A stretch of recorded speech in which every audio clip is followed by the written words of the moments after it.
Assalamualaikum warahmatullahi wabarakatuh. Rio Hotspot Lovers, selamat datang kembali di Rio Hotspot Channel. Kemenangan besar Arema atas Madura United di Piala Presiden kemarin menuai kontroversi, yakni soal 7 pemain asing yang ditampilkan dalam satu lapangan oleh Arema. Ini gimana ya konsepnya LIB? Bukannya regulasi Piala Presiden itu emang betul boleh pakai pemain asing berapapun, tapi kan yang ada dalam DSP alias daftar susunan pemain itu kan cuma 6 alias cuma 6 yang boleh ada di dalam lapangan, seperti yang tertulis di pasal 20.3. Nah, kenapa ini 7 pemain asing Arema bisa main sekaligus? Ini gimana konsepnya LIB? Apa kami yang salah baca?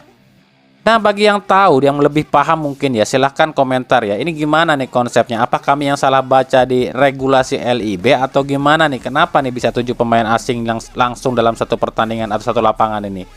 Lucunya lagi buat kami gini loh, ini para pendukung Arema nih sorak-sorai ini ngelihat timnya ini menang gede. Mereka ini udah bener-bener lupa ya sama kejadian tragedi Kanjuruhan yang 135 nyawa saudara mereka hilang, seolah-olah nggak ada artinya gitu loh. Jadi ya silahkan nilai sendiri nih bagaimana dengan tim ini dan pendukungnya ya.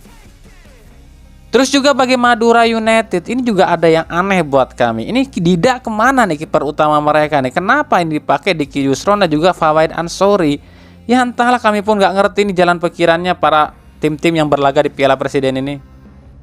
4 tim yang lolos ke semifinal di Piala Presiden ini adalah Borneo FC, Persis Solo, Arema, dan Persija Jakarta. BTW, get well soon ya buat Haudy Abdillah yang alami patah tangan kanan lantaran mencoba berduel dengan pemain Arema. Artinya, 2 wakil Asia di Piala Presiden ini tumbang semua. Persib dan Madura nggak berkutik ya di Piala Presiden ini. Ini harus jadi bahan evaluasi nih buat Madura dan Persib jika memang ingin berbicara banyak di pentas Asia. Betul, emang ini cuma pramusim dan level fitness para pemain pun belum 100%. Tapi paling tidak dengan adanya gelaran Piala Presiden ini, tim-tim wakil Asia sudah bisa meraba kekuatan timnya masing-masing.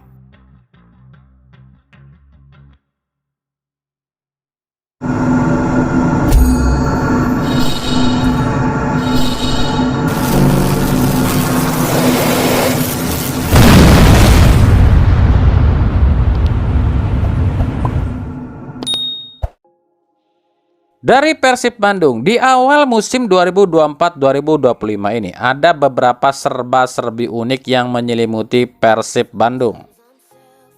Yang pertama, jersey pramusim Persib yang berwarna biru emas. Ini udah pernah kami bahas ya. Kami pernah bilang ya, kemungkinan jersey Persib untuk musim ini kalau nggak ngikutin jersinya musim 2014, ya kemungkinan ngikutin jersinya 2017, dan ternyata yang dipakai adalah ngikutin jersey musim 2017, meskipun ini cuma jersey pramusim ya. Tapi banyak yang bilang justru jersey biru emas ini adalah membawa kutukan. Kenapa kutukan? Sebab di 2017 silam ketika Persib menggunakan jersey dengan motif atau hampir sama seperti ini, Persib itu hampir terjerembab di dasar ya. Bahkan cuma finish di urutan ke-13 di akhir klasemen lo ya. Ya semoga aja ini cuma mitos loh ya, dan memang kita nggak bisa pungkiri ya, di sepak bola Indonesia itu masih kental dengan yang namanya mitos ya. Mudah-mudahan bisa dipikirin sama pihak Persib dan nggak memakai jersey biru emas ini di Liga musim depan. Kalau nggak ya kita nggak tahu nasib Persib nih. Yang kedua, memakan korban. Ini pun hampir sama kejadiannya dengan musim 2017 ya, dimana di pramusim itu ada beberapa pemain Persib di musim 2017 yang alami cedera dan akhirnya dia ini nggak main untuk beberapa minggu di Liga ya. Sama, musim ini pun sama nih. Di Piala Presiden ini Beckham Putra cedera. Itu hampir 1 bulanan katanya kabarnya akan absen ya. Lalu juga Febri Haryadi yang kemungkinan sampai 2 bulan akan absen. Robby Darwish dipanggil tugas yang kemungkinan akan absen sekitar 2-3 bulan ya. Nah, di musim 2017 mengantisipasi pemain-pemain yang cedera tersebut, Persib pun bergegas menutupi atau mengambil pemain-pemain baru di posisi yang sama. Nah, musim ini pun demikian. Untuk mengantisipasi pemain-pemain yang hilang dan cedera, Persib telah menyiapkan beberapa opsi pengganti, bukan pengganti, pelapis ataupun penambahannya ya. Seperti Adam Alis yang didatangkan dari Borneo FC ini sebenarnya awalnya untuk mengantisipasi atau menggantikan posisinya Fred Sebutuan, tapi ya tiba-tiba Febri malah cedera. Dan yang terbaru, Persib ini dirumorkan mengambil Sadil Ramdhani dari Sabah FC. Ingat, ini masih sebatas rumor loh ya. Dan kalaupun betul Sadil Ramdhani ini ke Persib, sebenarnya ini sudah dibilangin atau sudah dikatakan oleh pihak Persib melalui Aditya Putra Herawan. Karena waktu itu Aditya pernah bilang Persib akan kedatangan pemain timnas, mantan pemain timnas, dan calon pemain timnas. Ya meskipun waktu itu Aditya nggak bilang siapa sosoknya, apakah Sadil Ramdhani ataupun Adam Alis. Kalau ditanya benar apa enggak Sadil Ramdhani ke Persib, kami bisa bilang ini prosesnya sekarang baru sebatas registrasi. Kenapa registrasi? Karena Sadil Ramdhani ini main di Liga Malaysia, otomatis ada proses perpindahan ya dari Liga Malaysia ke Liga Indonesia. Makanya ada sebutnya registrasi. Soal jadi apa enggak itu tergantung nanti kesepakatannya ini disetujui apa enggak. Cuma gini loh ya, kenapa kalian harus kaget ketika ada rumor Sadil Ramdhani ke Persib? Sadil itu dari 2022 udah dirumorkan ke Persib. Bahkan Sadil itu udah sempat ke Bandung dan negosiasi, tapi gagal mencapai kata sepakat. Masih ingat dong ketika Sadil ke Bandung? Musim kemarin pun sama, pihak Persib kembali ajukan tawaran pada Sadil Ramdhani, tapi tetap gak menemui kata sepakat dan Sadil kembali ke Sabah FC dan bilang cuma akan pulang ke Indonesia itu ke tim Borneo FC, dan itu dibenarkan oleh bos Borneo FC Nabil Hussein ya waktu itu. Nah, kenapa Sadil Ramdhani bisa keluar dari Sabah FC? Sementara kan di Sabah FC ini Sadil ini kan dominan ya, alias pemain inti ya, karena ada masalah keuangan Sabah FC. Katanya sih ada penunggakan gaji juga di Sabah FC, makanya membuat Sadil ini ingin kembali ke Indonesia.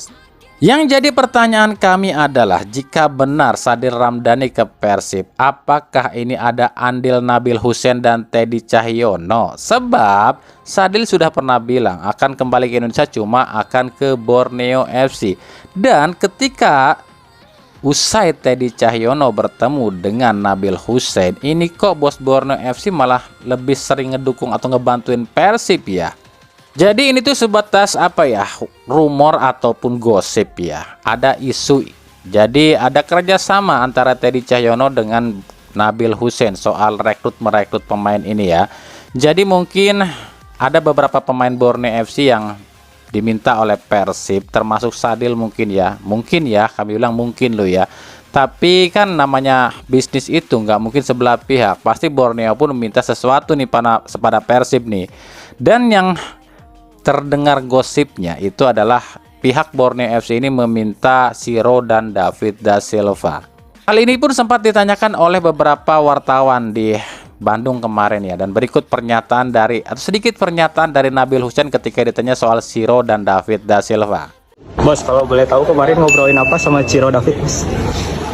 Silaturahmi aja sama kawan ya, biar sampai ketemu di final. Semangat. Yang ketiga, milestone 5 udah tiba di Indonesia. Ini kan agak sedikit aneh buat kami, sebab biasanya Persib itu kalau ngerekrut pemain itu kan diumumin dulu baru datang. Lah ini kebalik, datang dulu tapi belum diumumin. Apakah benar dia ke Persib? Atau mungkin karena si Mail ini lagi nganggur, makanya dia bisa datang cepat ke Indonesia? Atau memang ini sengaja dibikin seperti ini buat ngabebenjoken, kata orang Sunda mah, ngabebenjoken bobotoh yang terlanjur kecewa karena Persib gagal di Piala Presiden. Daripada nantinya bobotoh ngamuk-ngamuk, ya udah akhirnya dibebenjoken, atau mungkin apa ya, dirayulah dengan berdatangnya beberapa pemain baru biar nggak ngambek-ngambek amat kali ya. Makanya kami jelasin di sini ya, untuk slot pemain asing di Liga 1 musim ini, sebelum bursa transfer ditutup, semua pemain asing yang ada di klub masing-masing itu bisa berubah loh ya. Bisa ada yang dipertahankan, bisa ada yang pindah klub, atau ada yang dicoret. Jadi tiap pemain asing yang ada di klub masing-masing saat ini itu belum aman statusnya. Termasuk juga duet Roda, si Rodanda Silva. Apalagi duet ini belum ada pengumuman dari pihak Persib diperpanjang kontrak lo ya. Jadi ya kita nggak tahu nih di Piala Presiden main di Persib, apakah di Liga Indonesia atau Liga 1 musim besok, musim ini akan pindah klub atau enggak. Ingat, ini bukan kami ngada-ngada lo ya, cuma sekedar info dan juga sebagai rumor aja.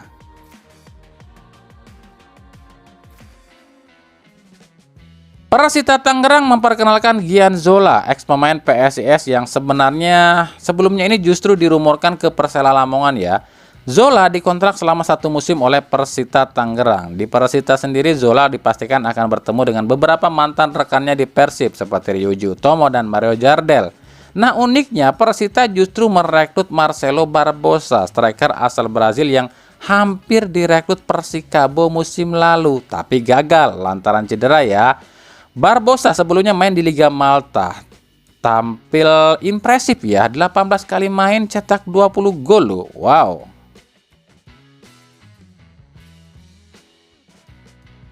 Dari PSS Sleman, mantan striker timnas Indonesia Sadam Ghaffar resmi keluar dari PSS Sleman, tim yang udah dibelanya hampir 9 tahun lamanya.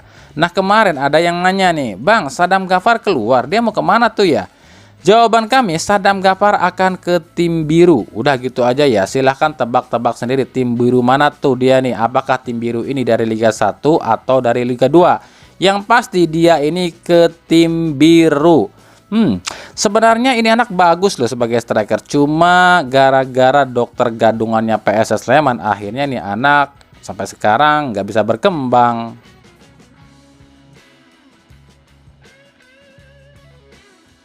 Si bengal asal Italia, Super Mario Balotelli resmi tanpa klub per 1 Juni kemarin. Harga Balo pun turun drastis. Saat ini cuma di angka 11,30 miliar aja. Nah, dengan turunnya harga Balotelli ini, apakah Persis Solo masih berminat untuk merekrut Balotelli? Sebab Persis Solo ini hampir saja merekrut Balotelli loh di musim kemarin, musim 2022 kalau nggak salah. Musim lalu Balotelli main di Liga Turki bersama klub Adana Demirspor, tampil 16 kali, cetak 7 gol dan 1 assist. Seandainya saja di Liga 1 musim ini nggak ada yang namanya financial fair play, pasti udah banyak tim Liga 1 yang berebut nih buat ngedapati Balotelli. Cuma sekarang tim-tim Liga 1 kan nggak bisa lagi jor-joran. Kalaupun ada tim yang mau mengambil Balotelli, otomatis harus ngelepas pemain-pemain yang baru direkrutnya atau ngelepas pemain-pemain lama. Nah kira-kira ada yang mau nggak ya tim Liga 1 ngerekrut Balotelli? Untuk ukuran Liga 1 Balotelli ini masih cukup bagus loh ya. Umurnya pun baru 33 tahun. Tapi ya nggak tahu deh.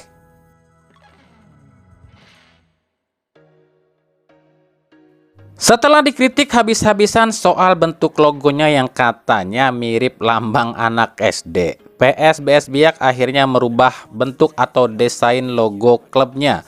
Kali ini terlihat lebih modern sih, terkesan lebih mirip logo Manchester City ya, meskipun di tengahnya beda ya. Wajar sih sebab tim ini kan dijuluki tim badai Pasifik. Dan dengan diluncurkannya logo baru ini, tim ini sekarang dijuluki Manchester City-nya Indonesia. Gimana nih menurut kalian? Keren nggak logo baru PSBS? Cuma gini loh ya, ini artinya tiap klub itu kan boleh tuh atau berhak ya mengganti logo klubnya. Itu kan tergantung si pemilik klub. Kecuali 7 klub di Indonesia yang nggak boleh ganti logo. Ya ini 7 klub itu adalah 7 klub pendiri PSSI. Persib, Persija, Persis Solo, Persebaya, PSIM, PPSM, dan PSM Magelang. Nah, kalau kemarin yang disengketakan katanya Persib ini bukan pendiri PSSI, berarti boleh dong PT PBB ngerubah logo klub. Kan katanya bukan pendiri PSSI. Ayo, gimana tuh?